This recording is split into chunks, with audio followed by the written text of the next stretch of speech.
For now we will consider a very theoretical antenna called as a dipole antenna or a Hertzian dipole. The basic idea here is that you have a very short wire which is carrying a uniform current I. Okay, it is carrying a uniform current I. This wire is located at the origin of a certain coordinate system, we call this x, y, z, and the wire itself is oriented along the z direction.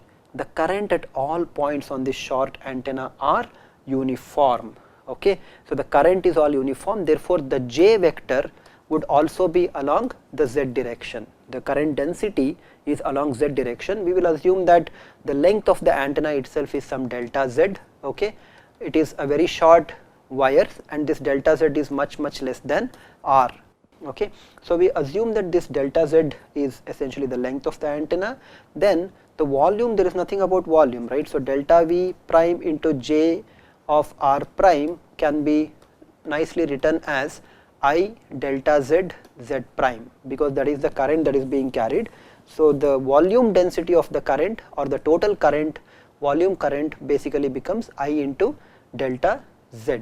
Okay, so with this we have, and we will also place this one at the origin, so we can easily set r prime is equal to 0, which means that the antenna length is chosen to be very small. So we have chosen the distance r and this length of the antenna itself is infinitesimal, so that is actually very small. Okay, now where do we want the fields? Let us say we want the fields at this particular point. How do I obtain the fields? Well, first step would be to find out the a value here. From there you find out what are the different components E and H that you would like to find. Remember, even though A can be found, the power carried by the wave is determined by E and H via Poynting's theorem. Therefore, you need to know what is E and H from the calculation of A. Okay, we have established that we need to calculate A at this point. Let us also call this point as P, and let us say it is located at a general r, theta and phi. This would correspond to r, this would also correspond to capital R, because this r prime is considered to be very short. Okay, so let us expand this coordinates over here. Okay, this is x, this is y, this is z, but of course we are not in the Cartesian coordinate systems anymore. This is my antenna which has a very short length delta z, that is too small to even consider, and from here at a very far away point or at any general point I am looking for the fields. The point itself is marked at r, theta and phi, where theta is this angle and phi is the angle with which will be made by this projection of OP onto the xy plane. So this is phi, this is theta, and the length of O to P, where O is the origin, is the radial distance r. So at this point I would like to find out A. Let us find out A by asking one simple question: what would be the direction of A? To answer that, go back to the relation between A and J. I know that J is now directed along Z prime, or J is directed along Z, therefore the only component of A that I will be obtaining will also be directed along Z direction. So I have A along Z direction, so this is my AZ, but I do not want AZ because I can't use that in the spherical coordinate system. What I want is AR, A theta or A phi. Obviously if A is along Z, the phi component will be equal to 0, so A phi is equal to 0. But what about AR and A theta? Well, this is your AR, and what about A theta? A theta will be along the direction that would be here, right? So this is minus A theta, so this is your AZ, and you can split this AZ into, with this angle being theta, you can split this one into AZ is this, AR is this, and this one would be minus A theta. Okay, so you can split all of this and write down AR as AZ cos theta and A theta as minus AZ sin theta. If you still have a doubt as to why this is minus A theta, please remember that theta is measured from the Z axis, so this should have been A positive theta. Okay, so I find out AZ, from AZ I find out what is AR and find out A theta. What is AZ? Substitute for J of R prime dV prime as I delta Z Z prime. Okay, so I have mu by 4 pi, so I have mu by 4 pi, and this R would be the radial distance r that we are considering, because it is so small that I can simply push this one out. So I have mu I by 4 pi r, and there is e to the power minus j beta r, and there is integration along dz, right. So this is what I have. Of course, what I have this e power minus j beta r is nothing but the retarded value of I. This is actually capturing the retardation or the time delay by having a phase change from 0 to beta r. We know that, right. So you have a certain element and then you send in a sine wave or a cosine wave, and there would be a phase delay. That phase delay is nothing but beta into r. In fact, beta is called as a propagation constant and is measured in radians per meter. Therefore, this is radian per meter times r. The integration of course does not depend on z, therefore I can simply pull this one out. We can also assume that, since we have also assumed that the length of antenna is delta z, so integration of dz will simply pull out that delta z or put that value of delta z. So az at any point r that we have obtained is independent of theta and phi. This is given by mu I divided by 4 pi r delta z, where I have introduced the notation I as the retarded value for the current. Retarded current, this is given by whatever the value of the current at the source times this phase factor e power minus j beta r. In terms of time, of course this would be, so if you were to express this in terms of time, this would be I e power j omega t minus beta r. You can sometimes rewrite this one as e to the power j omega t minus beta by omega into r. But I already know what is the relationship between omega and beta. Omega by beta is nothing but the velocity v, therefore beta by omega is 1 by v. So this would be e power j omega, and in case of free space we know that it is essentially light, electromagnetic wave is essentially light, and it would be travelling with a velocity of c. So beta by omega will be c, so you have r by c. This r by c would be the time delay that we have been talking about, or the retardation that we have been talking about. The notation here simply captures that whatever is happening at r was actually the value of the current that existed at r by c seconds earlier. This is the time delay or the time retardation that we spoke about. So you have az of r, which is the expression for the component of vector potential az in Cartesian coordinates, that would be given by mu I by 4 pi r delta z. I also know that a theta can be written as minus az sine theta, and r can be written as az cos theta.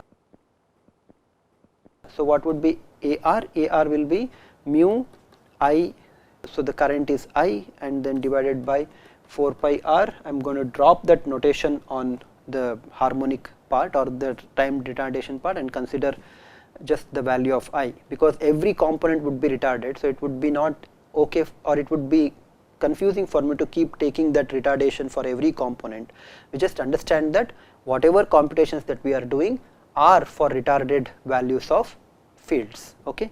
So you have mu I by 4 pi r, there is a cos theta delta z, and of course there is this e to the power minus j beta r, right. So I just told you that we can drop this e power minus j beta r, but it turns out that I cannot drop it. In the subsequent calculations I need e power minus j beta r because there is a dependence on r.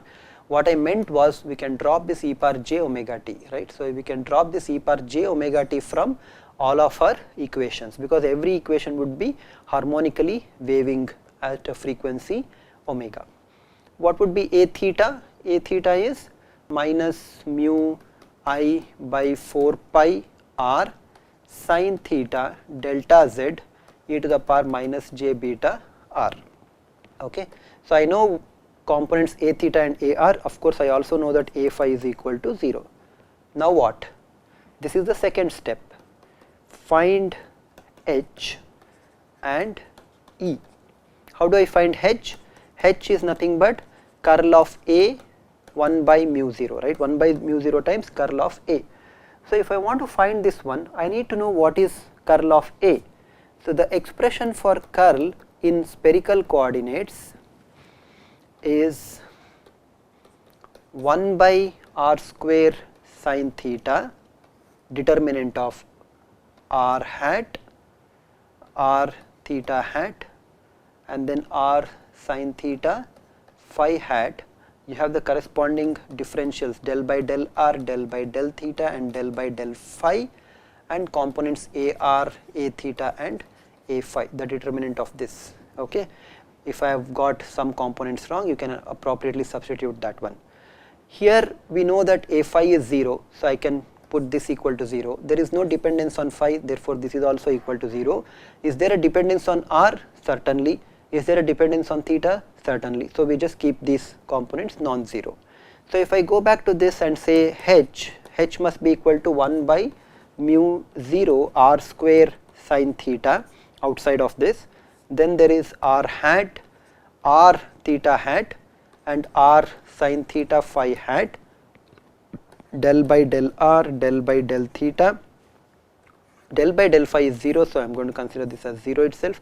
A phi is also 0, but AR is this quantity, right? So AR is this quantity AR, and A phi is the quantity A theta is R A theta, and this is R A theta. The corresponding expressions for the curl of A would consist of R A theta and R sin theta. So let me just rewrite this one. This would be R sin theta A phi. Luckily we don't have to still consider this because that is equal to 0, but instead of A theta here it becomes A R R A theta. Okay. So this is the expression. A word of caution here, the formulas get too tedious. These are not difficult to evaluate. The only problem is that there are too many R theta, there are too many differentiations. The math gets really messy, but keep remembering the big picture. The big picture is that if you do all this math, what you have done is to find A. From A you have found out H and E, and you will know how these fields depend on R theta and phi. The dependence of the electric field or the magnetic field on R theta phi is called as the antenna pattern. That is what you are trying to get to. You want to know what is the pattern in which the electromagnetic fields are radiated from this particular antenna. Okay. So whenever you get some trouble with the differentials and this one, I will just show you 1 or 2 steps and then I will straight up go to the answers, or the solutions, but I would request you to take some time off and understand that you've got all the steps correctly. Okay. Alright, so what components we will have? You have 1 by mu 0 r square sin theta. There is r hat component because del by del theta of 0 minus 0 times r A theta, there is nothing over there, so there is no component of HR, so HR is 0. What about theta component? Again you can cover this one from the determinant rules. We know that del by del r of 0 minus AR into 0 will have no component. So you are lucky that H does not have R, H does not have theta. So the only component that we are going to get will be H phi, and H phi is given by 1 by mu 0 r square sin theta times r sin theta phi hat del by del r r a theta minus del a r by del theta. Okay. So let us substitute for this one. So r sin theta cancels here, so there is only 1 by r sitting here. You have 1 by mu 0 r, and along phi direction there is no surprise, this is a H phi component, r times a theta. So go back to what is r a theta. A theta is minus mu I by 4 pi r. So you have r into minus mu I by 4 pi r. There is also sin theta, there is delta z sin theta e to the power minus j beta r, minus there is a r here in the numerator, r here in the denominator, that will cancel with each other. Then you have del by del theta of AR. AR is nothing but AZ sin AZ cos theta. So you have mu I by 4 pi r delta z cos theta e power minus j beta r. Correct? Yeah, as I said, these are going to be little messy. So look at what you get. You have phi hat 1 by mu 0 r. R dependence is gone. The R dependence from the first expression comes only by minus j beta r. So del by del r of e power minus j beta r is nothing but minus j beta comes out. Minus and minus will cancel. So you get j beta mu I or mu 0 I because free space, divided by 4 pi delta z sine theta, there is still e power minus j beta r, minus del by del theta. So, the dependence on theta is in terms of cos theta. So, del by del theta becomes minus sin theta, therefore, this becomes plus mu 0 I by 4 pi r delta z sin theta e power minus j beta r. Now, let us try to unentangle these expressions, take some common factors. We seem to have this mu 0 I delta z by 4 pi as a common factor. So, I can push this one out. Okay. So, I actually have two elements. So, I have e power minus j beta r, this is h. So, h phi, I am dropping this phi hat because this is h phi. So, e power minus j beta r is a common factor that can be taken out, and then you also have mu 0 I by 4 pi as a common factor that can also be pushed out. So, inside here integral what you have is j beta, there is also 1 by mu 0 r from the outside. So, you have j beta sin theta, because sin theta is over here, delta z can also be pushed out, and if you push out mu 0 I by 4 pi delta z, there is only 1 by r here. Sin theta is there, which again can be pushed out. So, let us push out sin theta also. So, we will have somewhere here as sin theta, and what else is left out? That is all we are left out. Mu 0 cancels on this side. So, you have I delta z divided by 4 pi j beta, just push this r inside, by r plus 1 by r square sin theta e power minus j beta r. So, this is the expression for h phi. You do not have to of course go to A in order to obtain the electric field. You can either obtain electric field from h phi, and h phi is a function of r and theta. So, therefore, you will see that electric field will also have two components, you will have Er and E theta. Okay. The other method is to go with A, from A find electric field E. I will leave these two as an exercise for you, I will not solve that. If you are trying to go with the first approach, for the first approach you can use curl of h expression, right. So, you have curl of h is equal to j omega epsilon E, therefore, E will be equal to 1 by j omega epsilon curl of h. Epsilon of course is actually epsilon 0, right, because we are considering air medium. So, find out curl of h, h has these components, simplify, you will get Er and E theta. I will give you the solutions for that. Er is equal to I delta z divided by 2 pi j omega epsilon 0 j beta by r square plus 1 by r cube cos theta e power minus j beta r, and then you have E theta, which is I delta z divided by 4 pi j omega epsilon divided by j beta square by r plus j beta by r square plus 1 by r cube and sin theta e power minus j beta r. So, all these quantities Er, E theta and h phi are suitably delayed, they are picking up these phase factors of e power minus j beta r, which is perfectly alright. They simply indicate that all of these are waving at the same phase retardation. But the expressions for Er, E theta and h phi are complicated. Moreover, the expression for E theta consists of 3 terms inside the bracket, expression for Er consists of 2 terms inside the bracket. So, clearly when we have these different terms, if you start at the near the antenna and then you keep moving away from the antenna in the radial direction, you will see that at some time 1 by r cube term will dominate, then 1 by r square will dominate, and eventually 1 by r term will dominate. Because for r that is very large compared to the antenna origin, 1 by r square will drop to 0, 1 by r cube will drop to 0 at very far away distances. At far away values of r, Er approaches 0, E theta will approach I delta z by 4 pi j omega epsilon j beta whole square by r.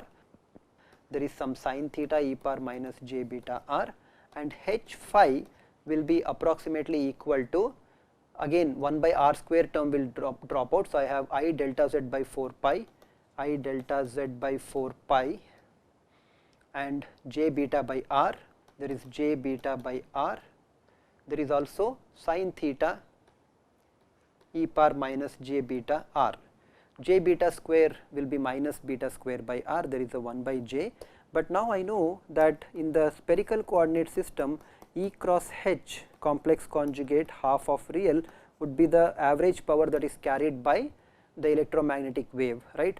And since E is along theta, H is along phi, these are the non-zero components that I get at far away distances, then E theta cross theta hat cross phi hat H phi will carry power in the direction of theta hat cross phi hat, which happens to be the radial direction.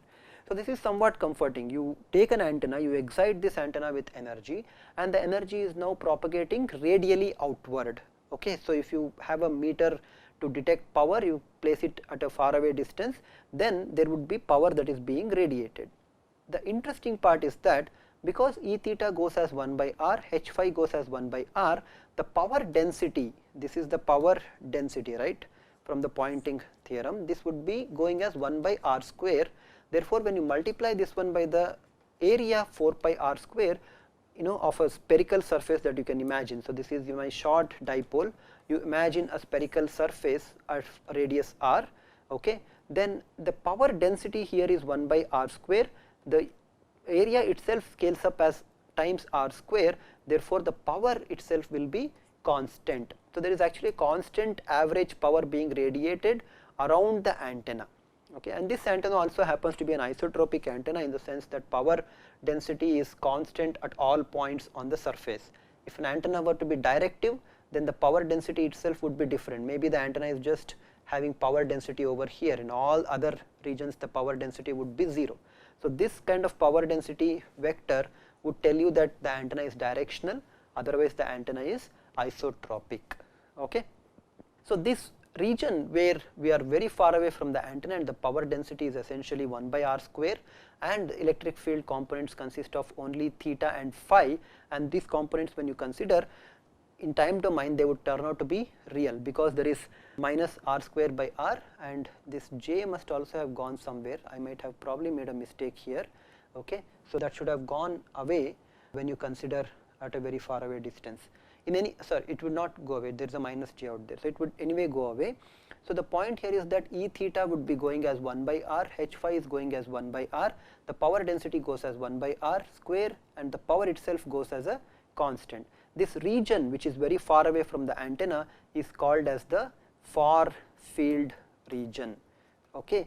Far field region is also called as radiative region, and this is the region where the electric and magnetic fields basically radiate power away. Alright, we will see what other regions will be there around the antenna. Suppose you are not very far away, suppose you are pretty close to the antenna. For ER, 1 by r cube will be much larger than 1 by r square, therefore, this 1 by r cube will be dominant. Again for E theta, 1 by r cube term will be dominant. So, when you are very close to the antenna, it is 1 by r cube terms that would dominate, and because H does not have 1 by r cube, you can imagine H phi going to be 0. So, the field consists only of the electric field, and this is the region of electrostatic, okay. So, electrostatic field region is that region around the antenna. So, this is the antenna, around this antenna you are very close, so that 1 by r cube term dominates, and the fields around will consist only of electric field, the magnetic field is approximately 0, okay. So, with this you can find out what is ER approximately, E theta approximately in this region. ER will be I delta z divided by 2 pi j omega epsilon r cube. See, there is an r cube out there, cos theta, e power minus j beta r is still there, no matter how close you are still away from the antenna, therefore, there is a small retardation factor, but r is very close, so beta r will be very small by itself. E theta will be I delta z divided by 4 pi j omega epsilon r cube sin theta e power minus j beta r. If you forget all this 1 by j omega and everything and write down this as some p cos theta, right, and you write this as p sin theta, where p can be defined as p is the constant that is surrounding, and this is along r and this is along theta, the strength of these two are 1/2 the other, right. So, this is actually about 2. This is precisely the fields that we obtained for a dipole, right. So, a short wire that is carrying current actually is equivalent of having a dipole, right, and then you are looking at the fields around that, and obviously the fields around a dipole would show this type of behavior, right. So, this is the dipole equivalent of the antenna in the electrostatic case. Now, if you go slightly away from the antenna such that 1 by r square term must dominate. Now, if you want 1 by r square term to dominate, what you need to see is that go back to this one. For example, you go to h phi. When does 1 by r square term dominate here? 1 by r square term will dominate provided, so you multiply this term here j beta by r in the denominator and r in the numerator, so that you may have a proper comparison. What you get is beta r divided by r square must be there as 1 by r square. So, if this becomes comparable, right, then this beta r by r square or beta by r will dominate. So, or this would be greater than this one or greater or comparable to this one, then beta by r term will be dominating. But I know that if this happens, the condition is that beta r must be approximately 1, because r square cancels. So, beta r must be approximately 1, but I know beta in terms of lambda, right. So, what is beta in terms of lambda? Beta r will be equal to 1 by beta, but beta itself is lambda by 2 pi. So, 2 pi can be approximated as 6. So, at r of lambda by 6 meters, if lambda is expressed in terms of meters, the fields that you get, so this is the second region, right. The fields that you get are what are called as inductive fields. Okay, the region around this region is space around the antenna is called as inductive fields, and you can show that because it is 1 by r square terms that are dominating, h phi term would be there, and amongst ER there would be term for j beta by r square, and you will also get E theta terms. Okay, but the fields that you are interested in are ER and h phi. You can obtain the corresponding expressions for these. The other region we have already discussed, this is called as the radiative region or the far field region. Okay, and the pattern, to determine the pattern of the antenna, we will come back to that one in the next module. So, in this module we will stop. In the next module we will consider the characteristics of antenna. Thank you.